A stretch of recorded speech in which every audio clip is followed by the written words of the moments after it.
A nation smaller than a golf course, yet richer than most countries. A man in plain white, yet surrounded by treasures fit for kings. He's no monarch, but his influence runs deeper.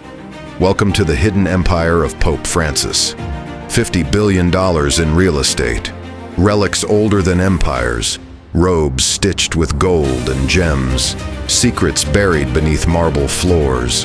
This isn't a royal fantasy or billionaire's life. It's the daily reality of the Pope, spiritual leader to 1.3 billion, ruling from Vatican City, the world's smallest and wealthiest nation. He walks with humility, but behind him stands one of the most powerful forces in history. Here are 8 jaw-dropping facts about his secret world. And number 8, it just might change everything. Born Jorge Mario Bergoglio on December 17, 1936, in Buenos Aires, Argentina.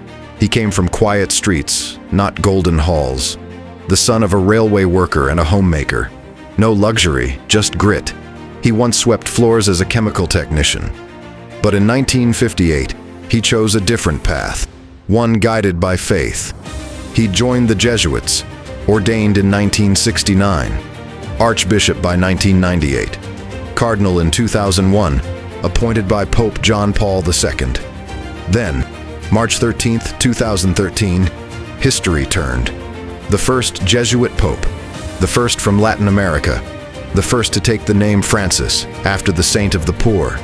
But it's not the firsts that define him, it's the paradox he lives with. A man of humility who holds immense power, soft-spoken yet heard around the world. He comforts earthquake victims, stands with the poor, challenges world leaders, not with anger, but with grace. A shepherd and a statesman, all of it from a kingdom smaller than a park. Vatican City, a sovereign state of sacred power, gold chalices, priceless relics, Michelangelo's ceilings, manuscripts sealed beneath stone. Still, Pope Francis lives simply, a guesthouse, not a palace, white robes, not gold thread. But he leads a church with embassies worldwide and spiritual sway over 1.3 billion people. In 2013, Time named him Person of the Year, not for charm, but for courage. He's opened interfaith doors, lifted women's voices, fought for the planet, and called the church to go out, not look inward. This isn't the tale of a man in robes, it's the saga of a spiritual titan. No crown, no throne, yet he reigns over one of the richest and most powerful institutions on earth. Welcome to the unseen empire of Pope Francis, where humility is strength, and the quietest voice can move the world. What surprised you most about his hidden world? Drop your thoughts in the comments. I'd love to hear them. Step behind the gilded gates of the Vatican. This isn't just the church's headquarters, it's a world where faith meets immense wealth and influence. Welcome to Vatican City, the smallest country on earth, yet one of the richest and most powerful. A place built on marble, tradition, and centuries of global authority. Each morning, Pope Francis, in humble white, walks through halls echoing with over 2,000 years of spiritual power. This is the Pope's hidden empire.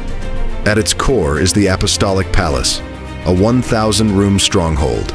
Inside, Renaissance art, sacred chambers, and the Sistine Chapel, where popes are chosen and history is made. Vatican City is more than a symbol. It's a state. With its own currency, postal service, police, and diplomats in nearly every country. Fewer than 1,000 people live here, but it speaks to over 1.3 billion. It's led by one man. No crown, no throne. Just robes and authority that spans continents. St. Peter's Square, framed by 284 columns and an ancient obelisk, holds 300,000 people. From here, the Pope's voice echoes around the globe. But the true power? It lies underground. The Apostolic Palace alone is worth $2 billion. The Vatican Gardens, nearly $1 billion. And Castel Gandolfo, the former papal retreat, adds another $500 million. Then there's knowledge, the real treasure.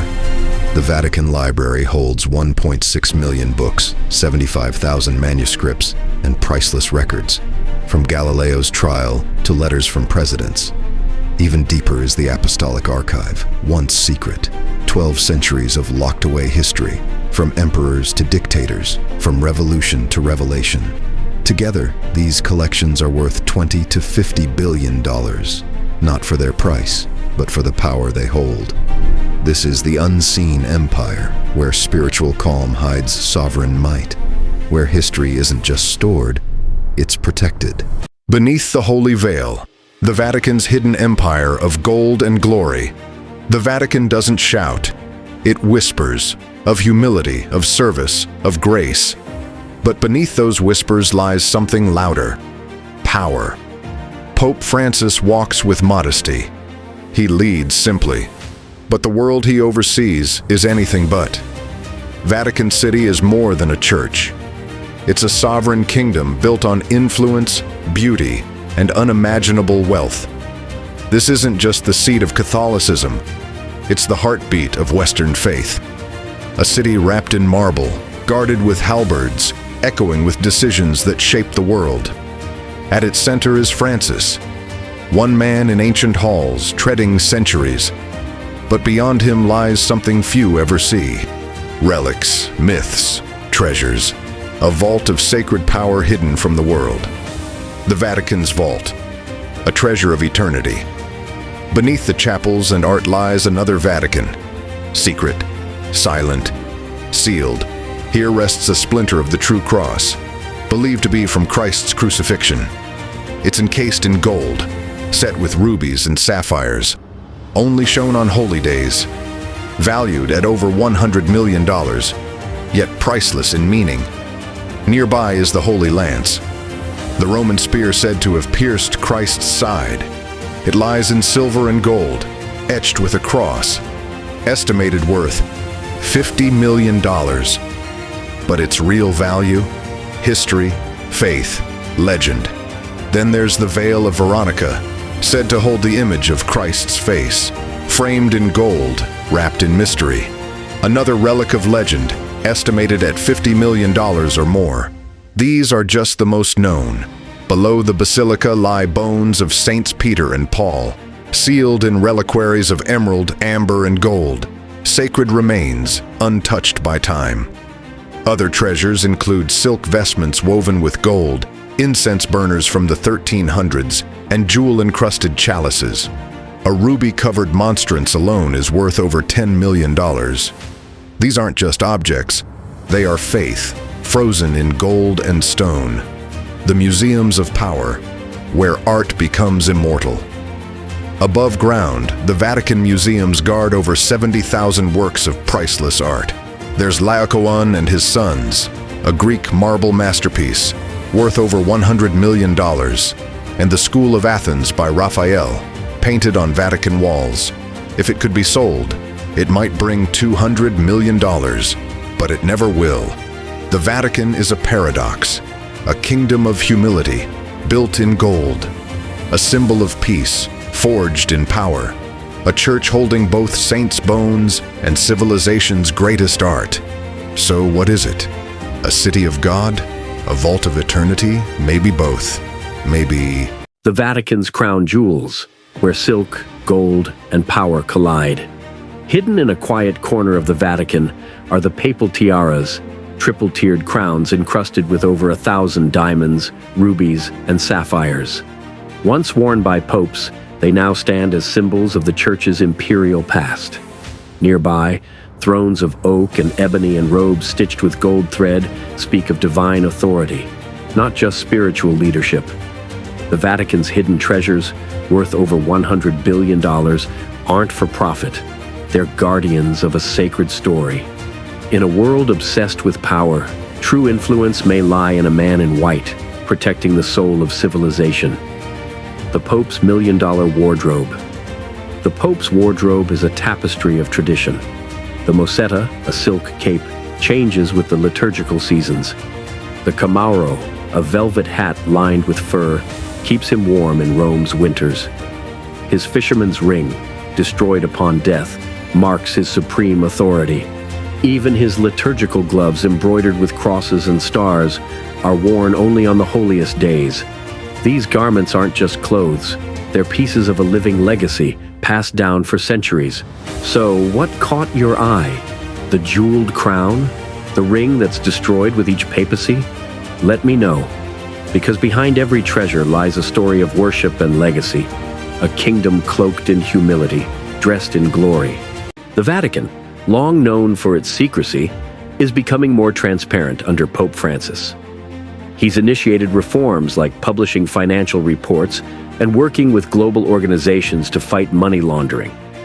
In an effort to reduce a $50 million deficit, the Pope ordered pay cuts and frozen bonuses for senior officials, though financial scandals and failed investments still haunt the Vatican. Pope Francis has also pushed for pension fund reforms and transferred asset management to improve oversight.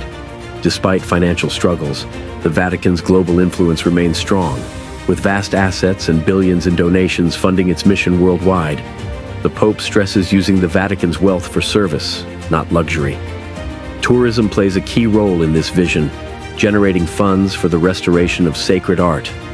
Through these reforms, Pope Francis is ensuring that the Vatican's wealth supports its true mission, serving humanity. The Vatican's immense wealth often seems at odds with Pope Francis's mission of humility. Yet, he's found a way to use that wealth for good, funding schools, hospitals, and humanitarian work in the world's poorest regions. The real challenge, though, is how the Church reconciles its riches with its teachings about poverty. Pope Francis is actively working on that balance. The Vatican's history, from its long isolation to the Lateran Treaty with Mussolini, reminds us it's not just a religious center, but a political power. Pope Francis, through financial reforms and global diplomacy, is reshaping the Church's influence. He proves that true power comes from moral leadership, not just money. What aspect of Pope Francis's leadership or influence do you find most intriguing?